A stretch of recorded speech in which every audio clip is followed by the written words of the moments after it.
na tlang kalon lain tlang tu min son saka lau na ruam ka zo lai po in min hwal him china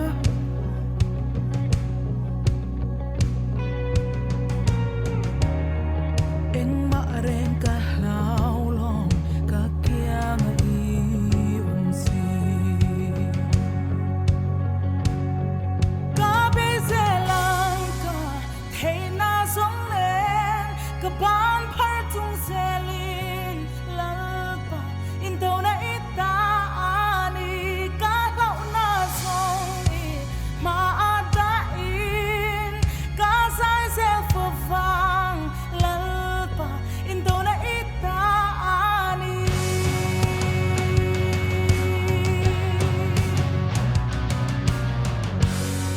katani ang chuanin tun nge min do theiang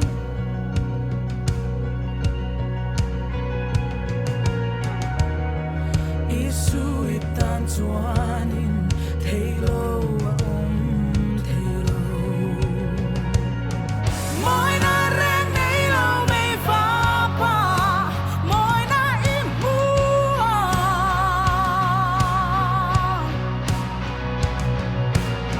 cross torna ka mulai han rock tho le nai hu ka be se lang ka thei na song len ka ban phar chung se lin lal pa in do na ita ani ka lau na song i ma ada in ka sai se fo fa lal pa in do na ita ani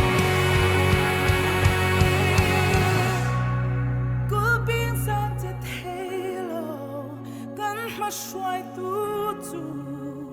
kan pathian chak chu eng ma reng in a long thim ma eng tu ini in do na ne tu chu a thil ti the na ro pui eng ma na ne long ku bin sam te thelo kan ma shwai tu chu kan pathian chak chu eng ma reng in a ne long thim ma